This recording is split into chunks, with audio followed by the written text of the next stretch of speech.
Demonstrasi kontekstual Modul 3.1 Pengambilan keputusan berbasis nilai-nilai kebajikan sebagai pemimpin. Saya Giatno, CGP Angkatan 7 SMA Negeri 1 Panai Hulu, Kabupaten Labuhan Batu, mewawancarai 2-3 kepala sekolah. Pagi Pak. Selamat pagi. Ya, mohon maaf Pak, minta izin waktu untuk mengadakan wawancara terkait tugas dalam guru penggerak. Jadi di sini wawancaranya Pak ingin mengetahui bagaimana kebijakan Bapak adalah sebagai pemimpin khususnya di SMA Negeri 1 Panai Hulu ini Pak, terkait tentang kasus-kasus dilema yang etika yang ada Pak. Bisa kita mulai ya Pak? Ya, silakan. Terima kasih Pak. Jadi Pak, selama ini bagaimana ya Bapak dapat mengidentifikasi kasus-kasus yang merupakan dilema etika Pak atau bukan moral? Oke, terima kasih. Jadi yang namanya dilema itu adalah permasalahan yang harus kita putuskan. Dalam memutuskan sesuatu sebenarnya kita susah, sangat berat kita untuk memutuskan. Biasanya kalau kita memutuskan sesuatu itu harus ada yang mungkin yang merasa tidak puas dan merasa puas. Iya Pak. Begitu. Jadi di sekolah kita ini selama ini kita buat untuk mengambil keputusan, kita sudah buat peraturan di sekolah kita, yaitu dengan dibentuknya tata tertib sekolah. Contoh dalam permasalahan dilema moral, contohnya siswa terlambat. Di sana sudah pasti, kalau anak yang terlambat pasti dihukum, dikasih hukuman. Ya. Supaya dalam arti hukuman yang positif, hukuman yang mendidik. Ya. Jadi kalau si anak terlambat ya pasti ya kita katakan salah, kita kasih hukuman untuk perbaikan dan mendidik si anak hari-hari.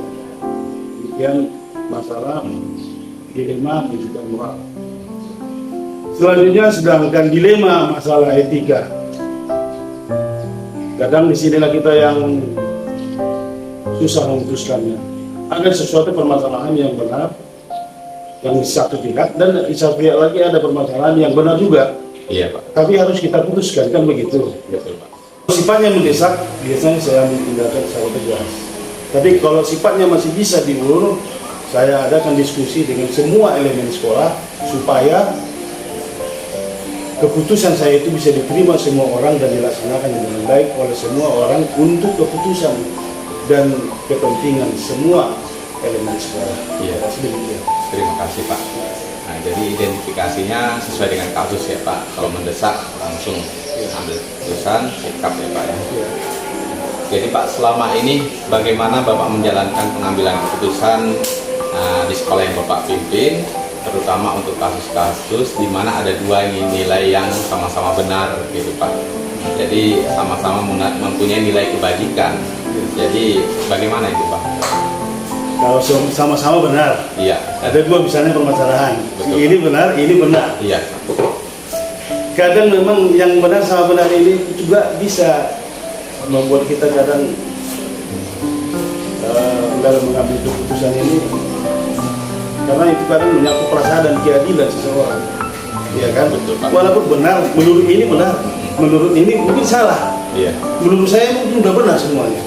Tapi kadang dalam mengambil keputusan ini supaya semua merasa enak, semua kepentingan yang ada di sekolah kita ini, dalam saya mengambil keputusan, semua merasa enak dan dapat melaksanakan keputusan ini dengan baik, maka semua unsur, mulai dari kepala sekolah, wakil kepala sekolah, wali kelas, sama guru-guru, semua yang ada di sekolah ini kalau bisa saya ajak untuk rapat bersama, untuk mengambil satu permufakatan untuk dilaksanakan secara bersama-sama.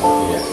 Berarti didasari atas keadilan sebenarnya Pak, walaupun mungkin ada yang merasa tak adil dari keputusan yang diambil ya Pak, tapi tetap harus diambil keputusan yang kita anggap tepat, yang terbaik. Kira-kira Pak, ada nggak langkah-langkah atau prosedur khusus gitu ya, atau bisa Bapak lakukan selama ini langkah-langkah dalam mengambil keputusan terkait kasus dilema etika itu, Pak. Langkah-langkah yang saya buat biasanya itu saya tidak mau, pada dasarnya saya tidak mau keluar dari aturan yang sudah kita sepakati pada awal kita masuk awal pelajaran. Jadi saya selalu mengambil keputusan itu sesuai dengan aturan yang ada. Saya lihat dulu aturan tata tertib sekolah kita ini. Baru kalau ada hal-hal dilema atau permasalahan di lapangan mungkin tidak sesuai dengan apa itu, baru saya ajak rembuk. Jadi Pak, hal-hal apa saja yang selama ini Bapak anggap efektif dalam pengambilan keputusan pada kasus dilema etika ini, Pak? Hal-hal yang dianggap efektif dalam mengambil keputusan kalau di sekolah kita itu, sekolah kita biasanya harus diambil dulu apa? Kita harus mengidentifikasi dulu permasalahan yang ada. Terus kita harus menerima dulu informasi yang jelas, informasi yang relevan atau up to date untuk mencari satu solusi. Jadi kalau misalnya ada permasalahan, kita panggil dulu, misalnya guru bermasalah, kita panggil dulu guru itu secara pribadi, secara personal, dan menanyakan permasalahan yang sedang dihadapinya. Selanjutnya informasi dapat, dari informasi itu kan kita sudah mengetahui apa sebenarnya permasalahan saat ini yang dihadapi oleh guru-guru kita atau anak-anak kita di lapangan. Baru selanjutnya kalau misalnya permasalahan itu tidak kepala berat, mungkin saya ambil keputusan dengan cepat. Tapi kalau misalnya permasalahan itu agak kompleks, ya, maka saya panggil nanti para wakil kepala sekolah atau mungkin kalau itu menyangkut banyak siswa, mungkin saya panggil dengan para wali kelas sampai ke DP. Iya. Supaya keputusan itu komplit untuk kepentingan bersama dan kita lakukan secara baik. Iya, Pak. Terima kasih, Pak. Terima kasih, Pak. Untuk selanjutnya, Pak, hal-hal apa ya? Mungkin ada hal yang menjadi tantangan tersendiri bagi Bapak dalam pengambilan keputusan dilema etika ini, Pak. Kadang kita ini kan kalau mengambil keputusan itu kan berhadapkan dengan situasi yang sangat berat, harus memilih satu yang benar mungkin menurut kita, mungkin salah bagi orang, yang benar mungkin salah bagi orang, salah bagi orang lain. Tapi kita harus di sana harus bisa kita memikirkan dalam pengambilan keputusan, kita harus bisa memikirkan untuk kepentingan semua orang. Jadi kita harus pertimbangkan perasaan manusianya, keadilan manusianya, kebutuhan manusianya, kepentingan manusianya. Kita harus pertimbangkan secara matang-matang. Dan saya sebagai kepala sekolah harus tetap berdiri di tengah untuk mengambil keputusan yang harus diambil. Misalnya misalnya antara guru ada dua fenomena di antara guru. Saya harus memutuskan itu dengan awalnya harus saya bimbing, saya bina, saya latih. Setelah itu kalau memang tidak bisa lagi, Pak Giano, saya harus mengambil keputusan sesuai dengan instruksi pimpinan kita di atas. Kembali ke peraturan ya, Pak.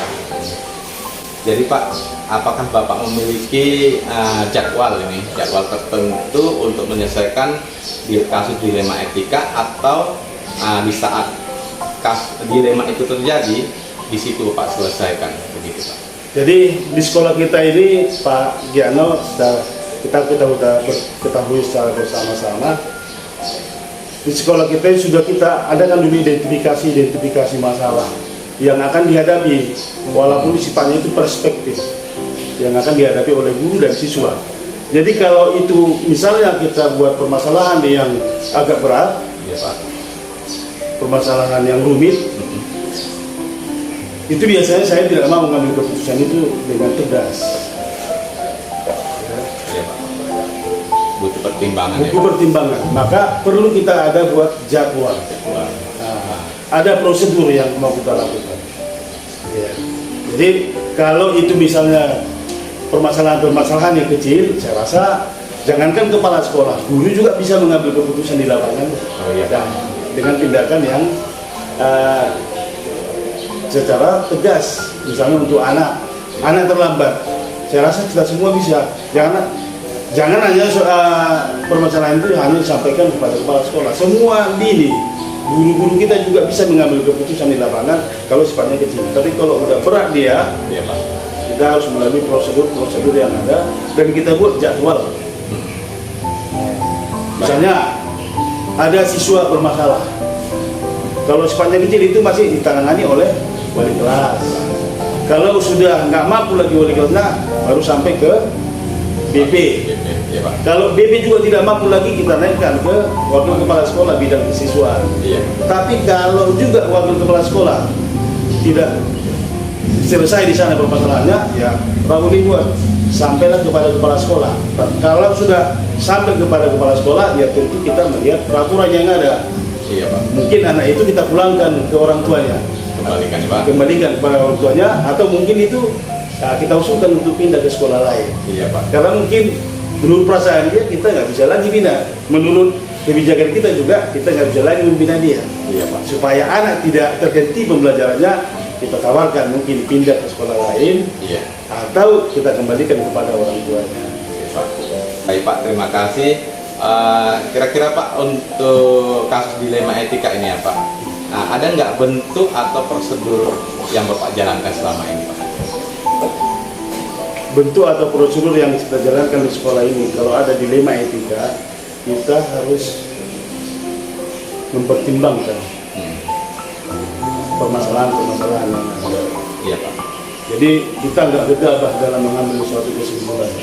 Kadang permasalahan, misalnya kalau dengan si anak itu juga nggak tahu kita ada masalah si anak, kita nggak tahu sebenarnya apa latar belakang si anak itu sehingga melakukan sesuatu permasalahan yang ada di sekolah kita misalnya.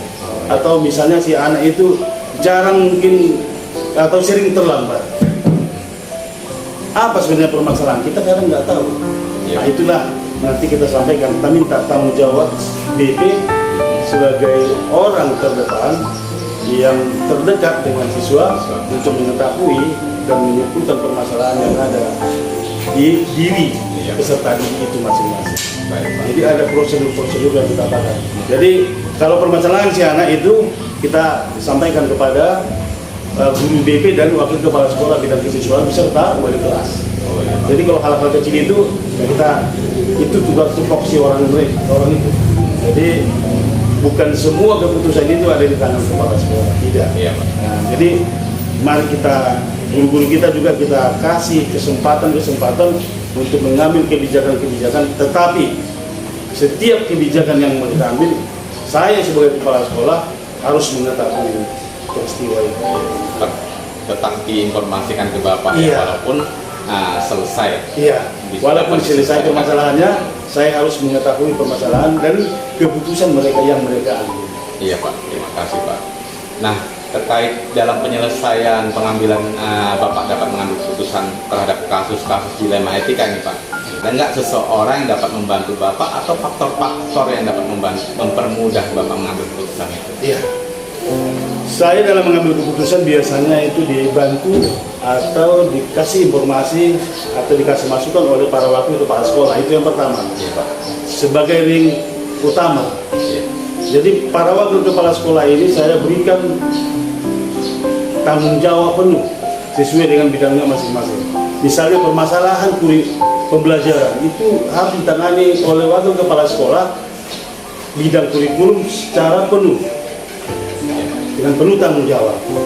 Tapi kalau ada permasalahan di bidang pembelajaran KBM di sekolah kita ini misalnya, ada permasalahan mentok permasalahannya, itu harus saya ambil kesimpulannya dan berdiskusi dengan wakil kepala sekolah bidang kurikulum. Demikian juga dengan kesiswaan, permasalahan tentang anak-anak kita, misalnya yang bandel, yang sering terlambat, sering tidak masuk, dengan laporan-laporan yang tidak benar.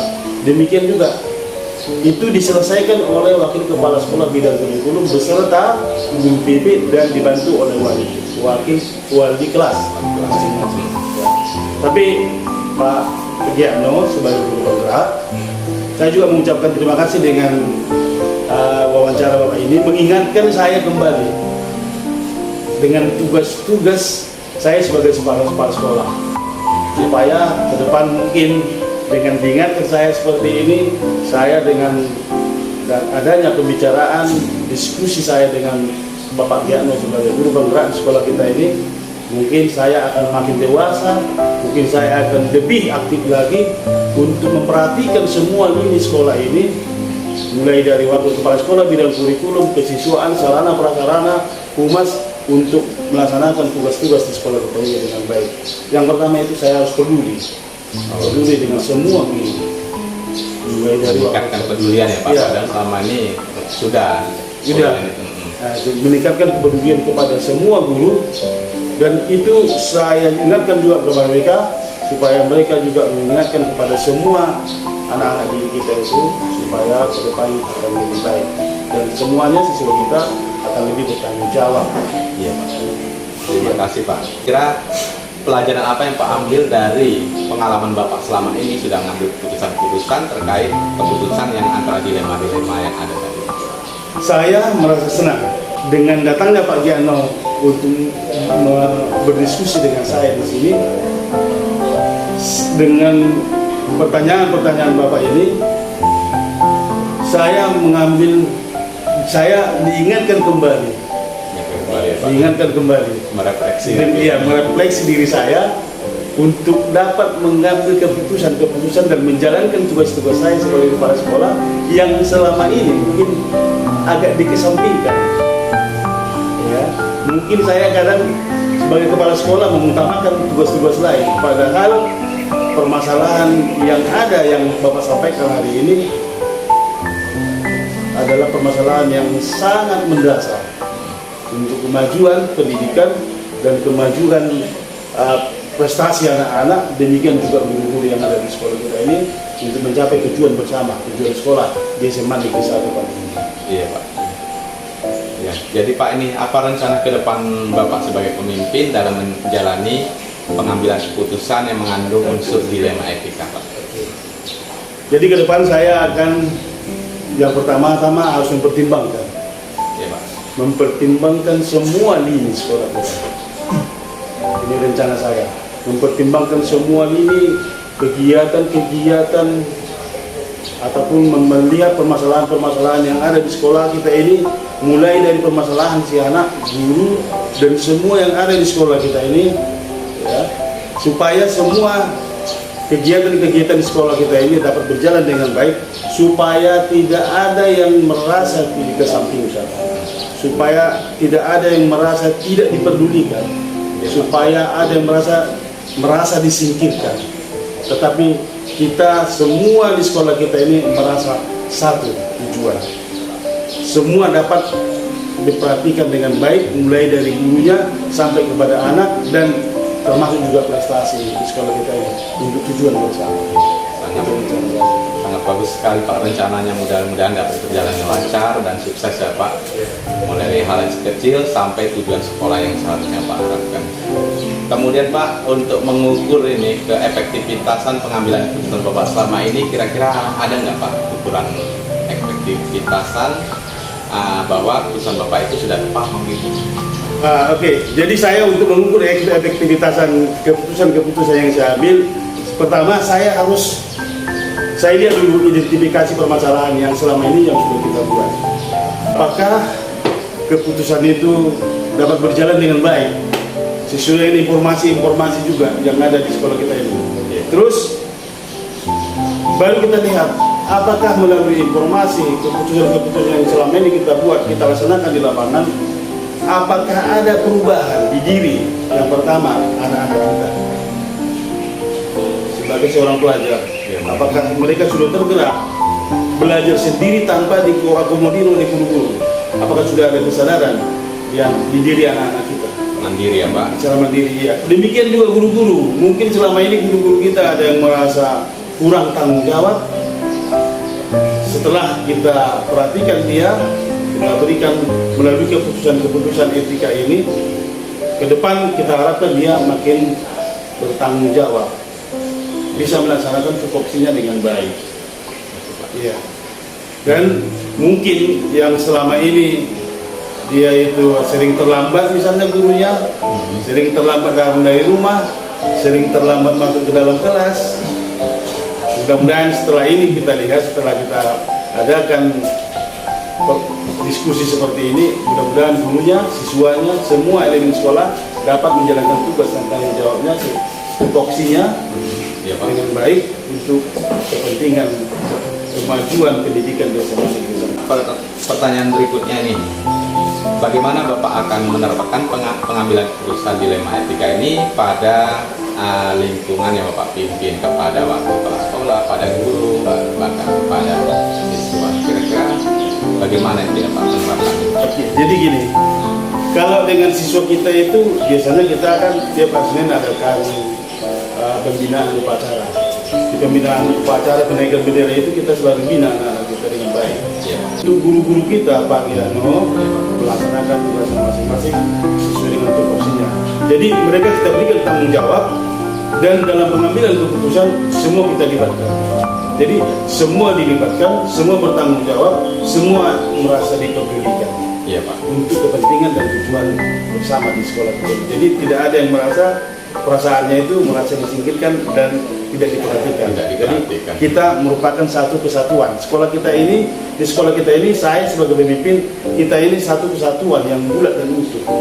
Saya tidak bekerja sendiri dan prestasi saya ada di tangan wakil kepala sekolah, prestasi saya ada di tangan guru-guru, prestasi saya ada di tangan semua elemen sekolah ini. Saya sebagai pemimpin, untuk itu saya sebagai pemimpin di sekolah kita ini, saya harus jadi bapak, jadi orang tua, jadi pamong bagi bapak dan ibu, sampai kepada anak-anak kita, seluruh elemen sekolah kita ini. Iya Pak. Sangat menginspirasi sebenarnya Pak. Yang terakhir ini Pak, kira-kira itu kapan ya Pak akan diterapkan? Sebenarnya Pak Giano sebagai guru penggerak itu sudah kita lakukan dari dulu. Iya Pak, betul. Tapi kadang definisi itu kita nggak tahu. Iya, kan gitu kan. Sudah kita lakukan, cuman definisi kita nggak paham. Jadi kalau di sekolah kita ini kita sudah kita lakukan dari dulu.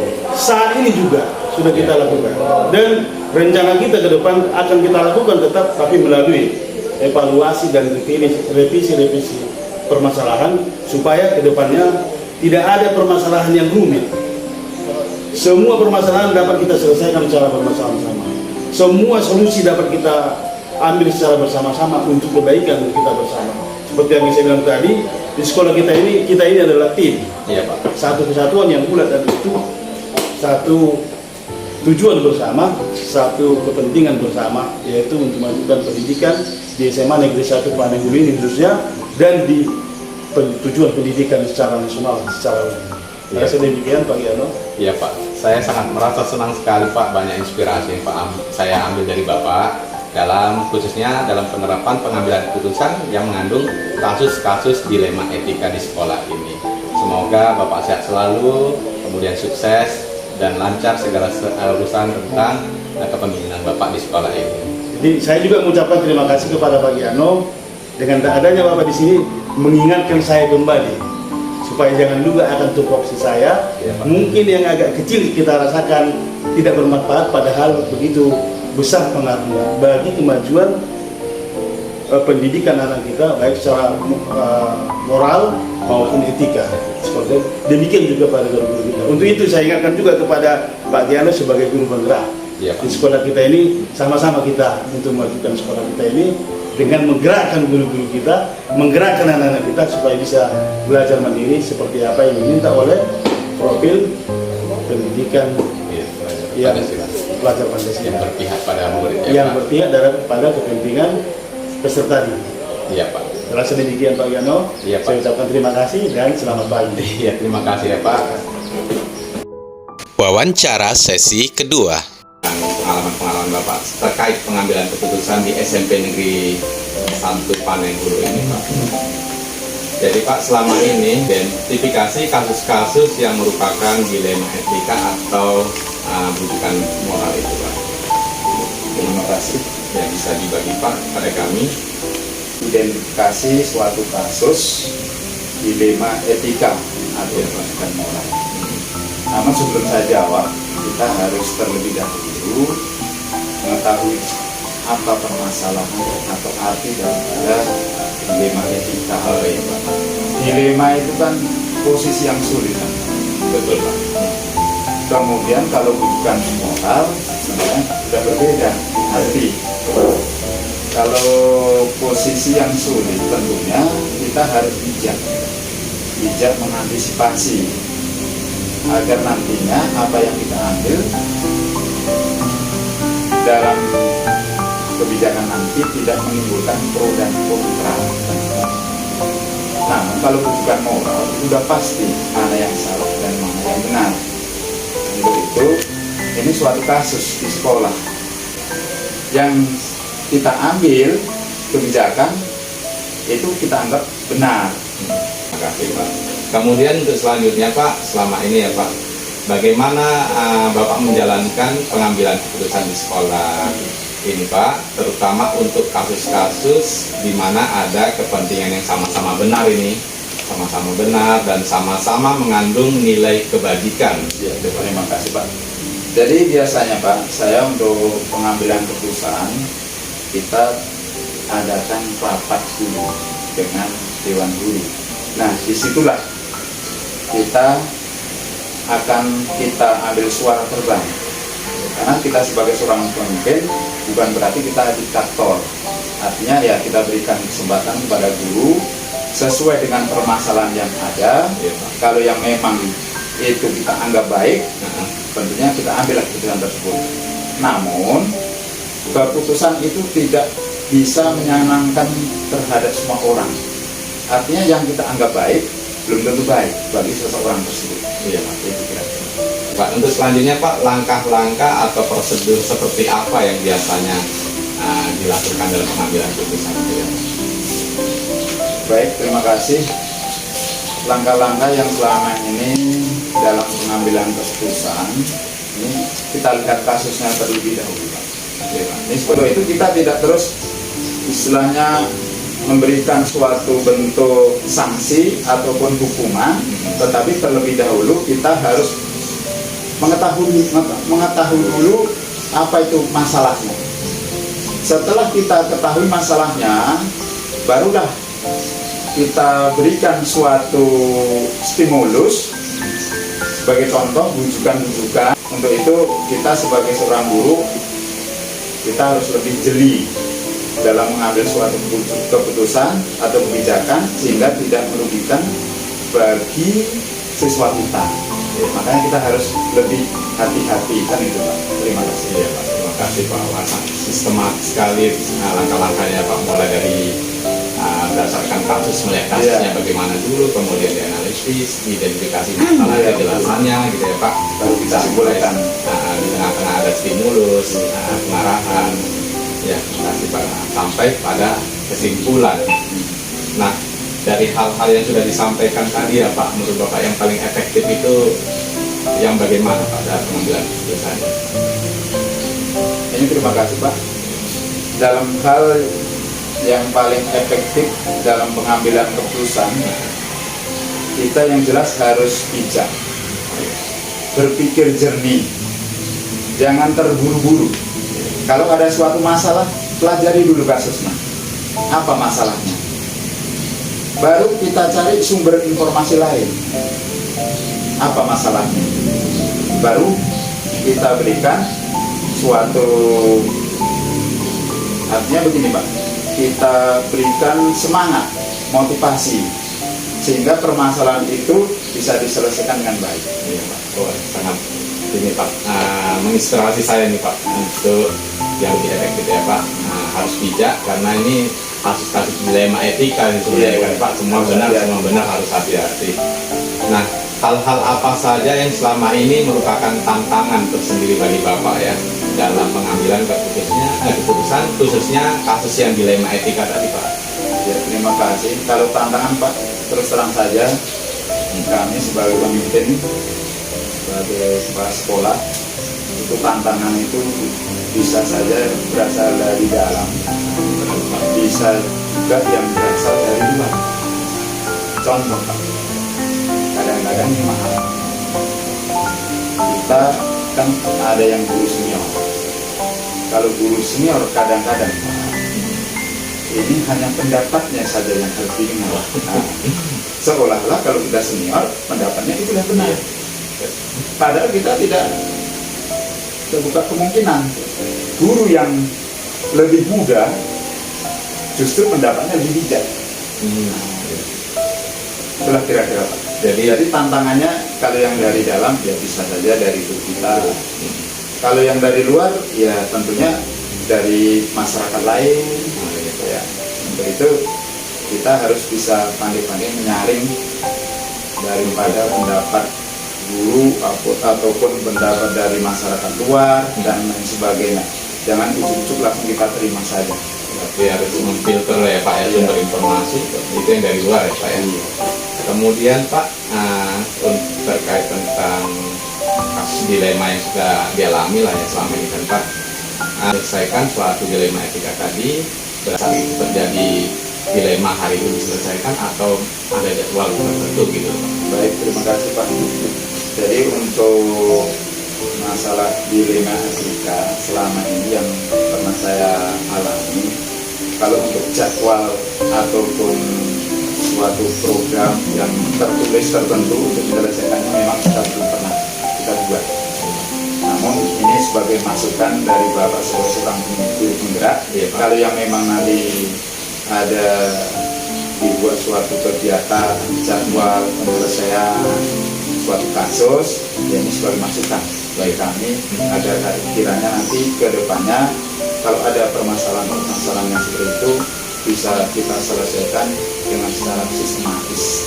Selanjutnya Pak, saya ingin tahu bentuk atau prosedur seperti apa yang sudah Bapak jelaskan untuk menyelesaikan kasus dilema etika. Prosedur ya Pak ya? Iya Pak. Prosedur yang berarti untuk penyelesaian daripada permasalahan dilema etika yang sudah saya alami, yaitu dengan cara kita bermusyawarah, kita panggil wakil kepala sekolah, kemudian kita panggil PKS kesiswaan dan juga tata usaha untuk duduk bersama dalam menyelesaikan suatu dilema etika. Ya. Sehingga kalau kita ambil kebijakan sehingga tidak menimbulkan pro dan kontra. Ya Pak. Kira-kira. Ya Pak. Terima kasih dari. Kemudian Pak, adakah seseorang atau faktor-faktor lain yang mendukung Bapak ya mempermudah dalam menyelesaikan dilema yang ada? Ya, terima kasih Pak. Terus sebagai seorang kepala sekolah, kita perlu juga belajar sama guru yang lebih pintar. Contohnya ya terutama guru-guru penggerak. Karena dari mereka lah kita belajar. Apapun ceritanya kita tidak malu Pak. Belajar kepada yang muda itu wajib. Dan ilmu mereka jauh lebih tinggi daripada kita. Untuk itu dengan masukan-masukan daripada guru penggerak yang selama ini sudah berjalan dan alhamdulillah dengan adanya guru penggerak maka suatu permasalahan sebagai contoh dilema etika tersebut dapat kita pahami dan nantinya dapat kita selesaikan sehingga tidak menimbulkan suatu kebijakan yang salah. Karena ini dilema etika ini merupakan sebenarnya bukan hal yang baru, Iya Pak. cuma baru inilah diadakan suatu kegiatan wawancara seperti ini. Padahal yang mungkin selama ini kita sudah pernah melaksanakan, mungkin beda apanya, beda suatu kegiatannya ataupun pada saat itu kita memang tidak tahu apakah hal itu termasuk dilema etika kan gitu. Iya. Padahal sudah dialami memang ya Pak. Ya Pak, terima kasih Pak. Kalau saya semua hal yang telah disampaikan tadi pembicaraan di awal, pembelajaran apa yang bisa Bapak ambil ini dari dalam mengambil keputusan yang terkait dilema etika? Ya, terima kasih Pak. Jadi apa yang sudah saya sampaikan tadi bahwa pembelajaran dilema etika itu akan bisa menjadikan efektivitas daripada pengambilan keputusan. Artinya begini, kita udah tahu bahwa itu dilema etika. Berarti kita dihadapkan pada suatu masalah benar dan benar, dan itu harus diambil kebijakan. Untuk itu dengan adanya efektivitas pengambilan keputusan, maka bisa meningkatkan hal-hal seperti ini, Pak. Contohnya meningkatkan daripada kinerja, ya Pak, kinerja seorang guru. Jadi yang selama ini guru yang hanya pasif bisa aktif lagi, ya Pak. Kemudian bisa menimbulkan kontrol, Iya Pak. kontrol emosi, sosial, Iya Pak. dan lain sebagainya. Nah itu kira-kira Pak. Jadi artinya kita lebih dewasa lagi. Artinya bukan hanya pendapat kita yang benar, Iya Pak. ya kita harus menghargai daripada pendapat orang lain yang kira-kira itu mungkin jauh lebih baik dibandingkan dengan pendapat kita. Rencana kedepannya ini Bapak sebagai seorang pemimpin untuk menjalani pengambilan keputusan yang mengandung unsur dilema etika tentang etika. Ya, terima kasih untuk rencana ke depan. Jadi dengan adanya pengalaman seperti ini, tentunya kita harus mempunyai suatu kegiatan, program kerja yang lebih nyata agar nantinya apa yang kita laksanakan ini tidak melenceng dari jalurnya. Kira-kira. Iya Pak. Kemudian Pak, untuk mengukur keefisienan keputusan diambil tadi, kira-kira ada nggak? Mengukurnya ya. Iya Pak, sebagai suratnya. Dia ambil contoh seperti kasus dilema etika, seperti anak tadi yang tidak masuk sekolah, Iya Pak. yang ada problem dalam rumah tangga. Setelah kita identifikasi masalahnya, maka si anak ternyata ada kemajuan. Ada kemajuan dalam hal kegiatan belajar. Yang tadinya tidak rajin, sekarang sudah rajin, dan alhamdulillah tidak ada masalah sama sekali. Dan untuk kasus-kasus yang lain seperti intern kita kan termasuk guru, tata usaha dan lain sebagainya, pokoknya stakeholder yang dari sekolah kita ini, tentunya ada suatu perubahan sikap, menuju ke hal yang lebih baik. Itu dilihat dari karakternya. Sebagai contoh, yang selama ini bertindak tidak bijak, nah, dia sudah mulai berpikir yang lebih bijak lagi, tidak emosional lagi. Kemudian Yang pasif jadi. dia yang pasif menjadi aktif, kemudian tidak memaksakan kehendak daripada pendapat yang Timbul inisiatif ya Pak ya. bisa menghargai orang lain. Untuk selanjutnya, bagaimana ya Bapak akan menerapkan pengambilan keputusan dilema etika ini pada lingkungan khususnya di SMP Negeri 1 Panenbulu ini, pada wakil kepala sekolah, pada guru-guru ataupun TU yang lain, Pak. Jadi untuk menerapkannya yang jelas kita harus sebagai contoh, sebagai contoh. Artinya itu harus kita terapkan terhadap diri kita dulu.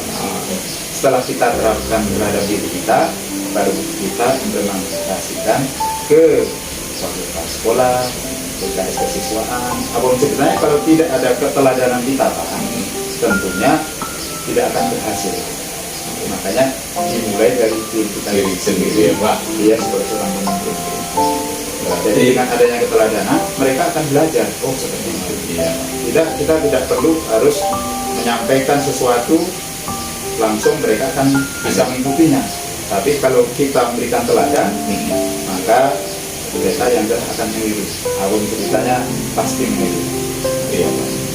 Nah, untuk terakhir Pak, ini saya kira kapan ya akan menerapkan pengambilan keputusan untuk kedepannya tadi? Kalau ditanya kapan, mulai detik ini. Mulai detik ini. Sebelumnya sudah ya Pak. Padahal sebenarnya memang sudah. Cuma teorinya mungkin berbeda. Iya. Padahal prakteknya sudah kita laksanakan. Jadi mengenai penerapannya yang jelas ya mulai dari detik ini dan kelanjutannya mudah-mudahan ini bisa kita laksanakan sebaik-baiknya dan bukan hanya sebagai teori saja, tapi harus ada Praktek nyata ya Pak, actionnya.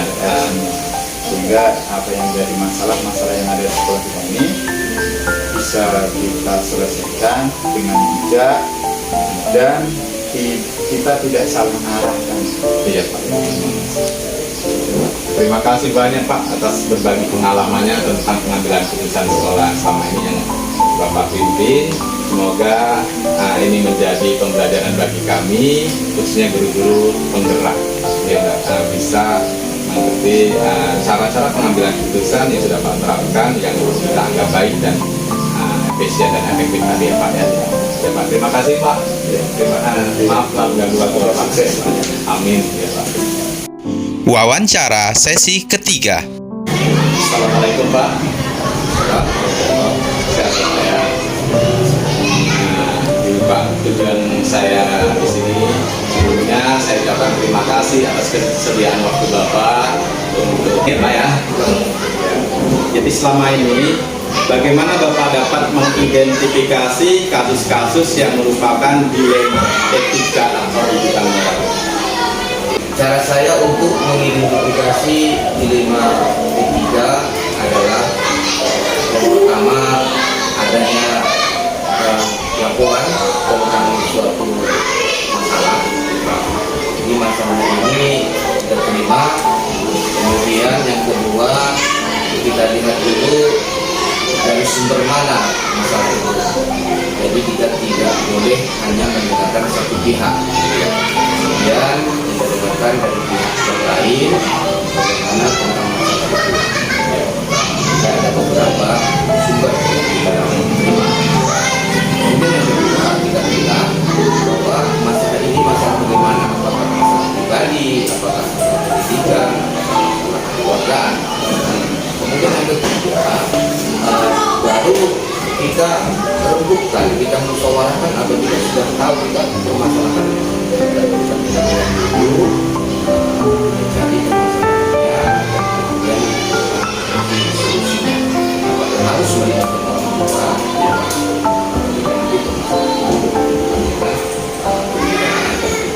keluarga. Tapi kalau memang masalahnya masalah pendidikan, kita ingat dulu nanti dan solusi. Terima kasih Pak sangat untuk identifikasi yang Bapak berikan kepada saya. Selanjutnya Pak, selama ini bagaimana ya Bapak menjalankan pengambilan keputusan itu terkait kasus dilema etika tadi Pak? Itu kan dihadapkan pada masalah benar yang bernilai benar melawan dengan nilai yang benar juga ini Pak. Jadi bagaimana Bapak menjalankan pengambilan keputusan selama ini Pak terhadap pertentangan nilai benar sama benar? Masalah dilema etika ini yang berhubungan dengan baik persis dengan baik ya. Ini cara memilahnya kalau saya kedua-duanya harus kita gunakan karena memang dilema benar dan benar ya. Jadi kita ambil dulu solusinya, kira-kira kalau memang masalah yang dua benar ini ada jalan keluarnya dan tidak ada yang dirugikan, kita ambil jalan keluar dengan cara bermusyawarah sehingga masalah yang benar A dengan masalah yang benar B sama-sama terselesaikan. Ya, sekali Pak.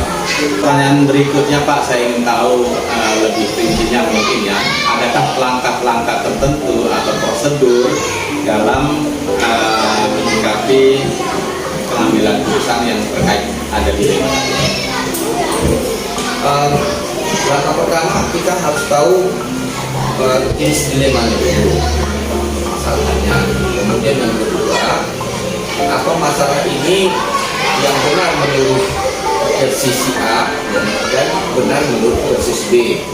Kemudian selanjutnya baru kita carikan solusinya untuk mencari jalan titik temu antara masalah yang sekarang ini tadi. Kemudian Pak, kira-kira hal-hal apa saja nih yang selama ini yang Bapak anggap efektif dalam pengambilan keputusan yang benar sama benar tadi? Yang pertama, dilema seperti ini.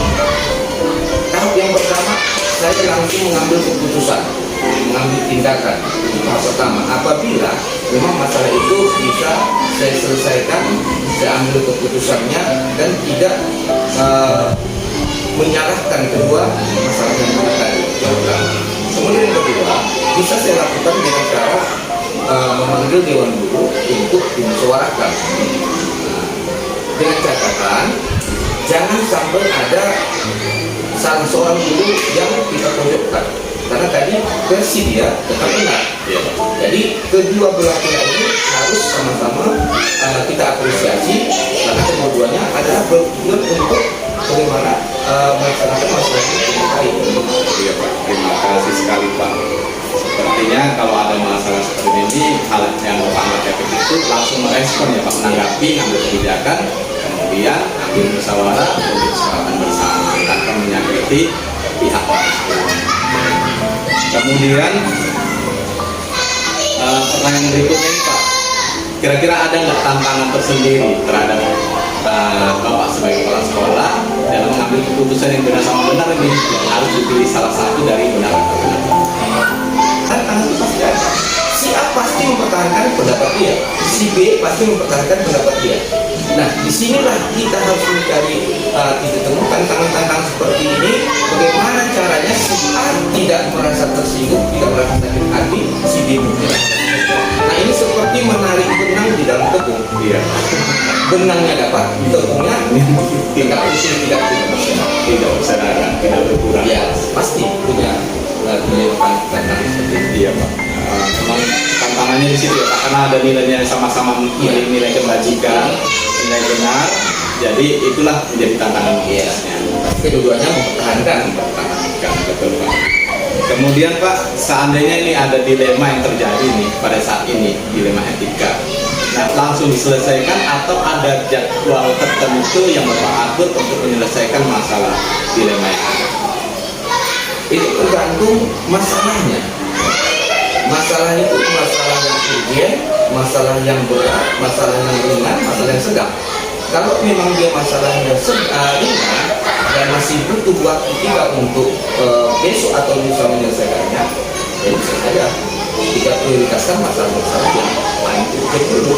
Tapi kalau masalahnya sudah berat dan urgen, ya harus ada masalahnya. Memang kita sebagai kepala itu mengambil tindakan yang positif untuk memecahkan masalah tersebut, karena masalah itu bisa urgen. Jadi tidak harus bertemu dari besok atau lusa. Sangat menginspirasi saya nih Pak jawabannya. Berarti cara pengambilan keputusannya tergantung masalahnya ya Pak. Kalau ringan pada saat itu selesaikan, selesai. Kalau memang masalahnya urgen, berarti butuh langkah untuk menyelesaikan itu ya Pak. Kemudian adakah bentuk atau prosedur apa yang dijalankan dalam menyelesaikan kasus dilema tersebut? Ada prosedur tertentu?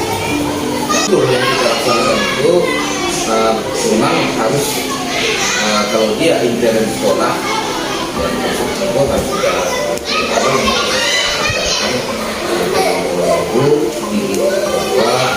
itu selalu kita bicarakan, misalnya ketika mengadakan jadi masalah itu harus menghadapi masalah yang ada di kita sekolah. Ya, sangat berbeda Pak. Ini pertanyaan berikutnya. Adakah seseorang di sekolah ini atau faktor-faktor yang dapat mempermudah Bapak ini mengambil keputusan tentang keputusan dilema etika? Ada yang membantu Bapak? Kan terasa penuh kepada stakeholder yang ada di sekolah ini, kemudian rasa kekeluargaan yang dalam, semua itu tidak semua itu memberikan solusi kepada kita. Nah, dari semua yang Bapak sampaikan tadi terkait tentang Bapak mengambil keputusan tentang dilema yang ada di sekolah ini. Kira-kira Pak ada pelajaran khusus dari Bapak yang Bapak bisa ambil dari selama ini pengalaman Bapak mengambil keputusan? Sebenarnya pemerintah jauh sebelumnya pun sudah membuat program bagi calon-calon kepala sekolah masuk penguatan, kemudian ada program cakep, dan sekarang dengan adanya guru penggerak, bahkan ada sekolah penggerak. Nah, sebenarnya di dalam materi-materi yang disampaikan itu biasanya tetap ada masalah kasus-kasus masalah seperti ini. Karena juga bukan suatu problem yang harus kita selesaikan. Ada memang harus selesaikan pada saat itu juga, ada juga yang harus diselesaikan usaha-usaha. Tapi yang jelas harus ada tindakan yang tindakan secara spontan. Dengan situasi dilema tadi ya Pak. Kemudian Pak, ini apa rencana ke depan dalam menjalankan pengambilan keputusan? Kami sudah pernah juga membuat kerjasama dengan pihak kepolisian. Mereka pernah datang memberikan arahan bimbingan kepada anak-anak yang punya kenakalan. Kemudian pernah juga kami menyuruh guru agama membuat bimbingan dan membuat secara berskala anak itu menjadi narasumber untuk pencerahan agama. Jadi dengan cara-cara seperti itu kita harapkan ke depannya ada perubahan-perubahan yang signifikan. Iya, baik sekali nih Pak ya. Ke depannya berarti perlu mengundang kita semacam ahli atau bagian bidang keagamaan gitu ya Pak, supaya mengurangi dilema-dilema yang ada ya Pak. Bagaimana Bapak mengukur keefektifan keputusan Bapak yang sudah Bapak lakukan? Untuk tingkat pengukurannya bisa kita lihat nanti dari efektivitas setelah kita laksanakan solusi terhadap permasalahan itu. Permasalahan itu yang pertama bisa saja memang langsung si anak itu misalnya permasalahan langsung berubah. Atau yang kedua, misalnya dewan guru sama dewan guru. Kalau mereka itu sudah selesai permasalahannya, pasti mereka itu seperti biasa lagi ada perubahan. Tapi kalau memang langkah selanjutnya tidak ada perubahan, ya kita carikan solusi yang terbaik untuk mereka berubah. Bagaimana caranya supaya mereka itu bisa terselesaikan masalah. Jadi tergantung dampaknya, hasilnya ke depan. Kalau memang dia butuh lagi penanganan dan Iya Pak. Berarti untuk mengukur efektivitas pengambilan keputusan kalau melakukan ada peningkatan, ada perubahan terhadap kalau dia siswa, peningkatan nilai, hasil dan sikap kalau guru gitu ya Pak. Kemudian bagaimana Bapak menerapkan ini Pak, menerapkan tentang pengambilan keputusan ini pada lingkungan di sekolah Bapak, kepada wakil kepala, pada guru, TU gitu Pak. Maksudnya bagaimana penerapannya? Seperti yang saya sampaikan tadi, yang pertama setiap kita selalu menyampaikan pada dewan guru dan selalu yang pertama mencari menemukan masalah yang ditemukan, kemudian tugasnya, kemudian kalau memang masalah itu bisa dilakukan oleh dewan itu sendiri itu ya, atau piket selesai bisa ditangani dulu piket ya sudah selesai. Tapi maka saya katakan itu tergantung dari permasalahannya. Ketika kalau masalahnya memang masalah besar, harus melibatkan kepemimpinan ya, selesai. Iya Pak, saya bisa menangkapnya. Berarti Bapak memberi kepercayaan nih pada kalau guru terkait dilema terhadap muridnya, guru itu bisa menyelesaikan silakan jangan langsung ke Bapak sebagai pimpinan gitu ya Pak. Begitu juga kalau di kelas, begitu juga dengan TU dan wakil kepala sekolah. Benar-benar kepercayaan kepada mereka. Iya Pak, betul Pak. Jadi jangan semuanya diusap di tangan kita. Jadi percaya kepada mereka itu mana? Iya, iya, dan bagus sekali nih Pak. Kemudian Pak, mungkin yang terakhir ini itu kapan ya Pak bisa Pak terapkan itu? Sebenarnya yang saya sampaikan tadi itu justru sudah pernah diterapkan. Tetapi kalau bagaimana program akan datang seperti yang ditanyakan Mas tadi, Bapak tadi itu, justru itu yang akan kita rancang. Kita akan membuat program masuk program semester bersama di program tahunan untuk menghadirkan informasi seperti itu sih narasumber. Bahkan memang rencananya termasuk menghadirkan kepala desa. Iya Pak. Jadi ada program itu yang sudah terlaksana, ada yang sedang, dan ada program yang akan datang. Iya Pak. Ya. Jadi Pak, terima kasih banyak ya Pak sudah berbagi tentang pengalaman Bapak tentang pengambilan tulisan terhadap dilema-dilema etika yang terjadi di sekolah ini. Semoga Pak selalu dalam keadaan sehat, banyak rezeki dan sukses ya Pak dalam mungkin sekolah SD seperti ini Pak, khususnya. Terima kasih Pak. Assalamualaikum warahmatullahi wabarakatuh.